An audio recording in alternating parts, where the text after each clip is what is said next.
Hello Pawan, నేను అజయ్ని. చెప్పరా అజయ్. ఇది నెట్ లో సెర్చ్ చేస్తున్నాను రా. నెట్ లో సెర్చ్ చేస్తుంటే ఇది నేవీని రైల్వే పడ్డాయి, ఆర్ఆర్బి పడ్డాయిరా. పెట్టరా. ఆర్ఆర్బి గురించి తెలుసా నీకు? తెలియదు. ఏంటి చెప్పు, ఏంటి వర్క్ ఏంటి? వర్క్ ఏంటంటే ఏం లేదురా. ఇప్పుడు మనం ట్రైన్లో వెళ్తా ఉంటాయి కదా. ట్రైన్ వెళ్ళినప్పుడు దారిలో ఒకసారి కరెంట్ పోద్ది. కరెంట్ పోయినప్పుడు లైట్లు ఆరిపోతాయి కదా. మరి లైట్లు ఆరిపోతాయి. లైట్లు ఆరిపోయినప్పుడు ఏంటంటే నువ్వు ట్రైన్ కి ఎదుర్కొంటాను బ్యాటరీ లైట్ పెట్టుకుని పరిగెట్టాలి. చేస్తావు మరి నువ్వు. అది నువ్వు అప్లై చేస్తున్నావా? అంటే మా డాడీ అన్నారు నువ్వు ట్రైన్ ఎదుర్కొండా పరిగెట్టలేవు, వద్దురా అన్నారు. అంటే నేను ఫిట్ బాడీ కాదు కదా అది.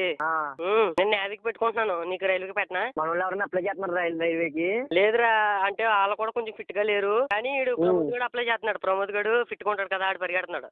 ఇంకోటి ఏదన్నా ఇంకోటి ఏంటి? అది నేవీరా. అది ఏంటంటే దాని గురించి చెప్పు.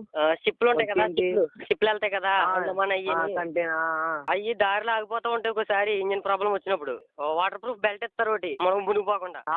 సముద్రంలో దూకేసి షిప్ని గంటాలి. నీకు ఈతొచ్చు కదా, నువ్వు దూకేస్తావు కదా. నాకు ఈతొచ్చురా. అదే నీకు ఈతొచ్చు కదా, నీకు నేవీకి. నాకు ఈతొచ్చు, నేను నేవీకి పెట్టుకుంటున్నాను. ఇంకేంటి పెట్టారా బాబు? డబ్బులు అయి నేను పంపుతాను, వచ్చిన డబ్బుల గురించి ఆలోచించరా బాబు. డబ్బులు నా దగ్గర బోల్డ్ డబ్బులు ఉన్నాయి. అదే ప్రమోద్ గడు అవినీతి పెడతారా?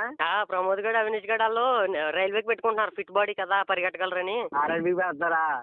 మరి నువ్వు నేను పరిగెట్టలేను కదా, కొంచెం ఫిట్ బాడీ పరిగెట్టలేనా? అదే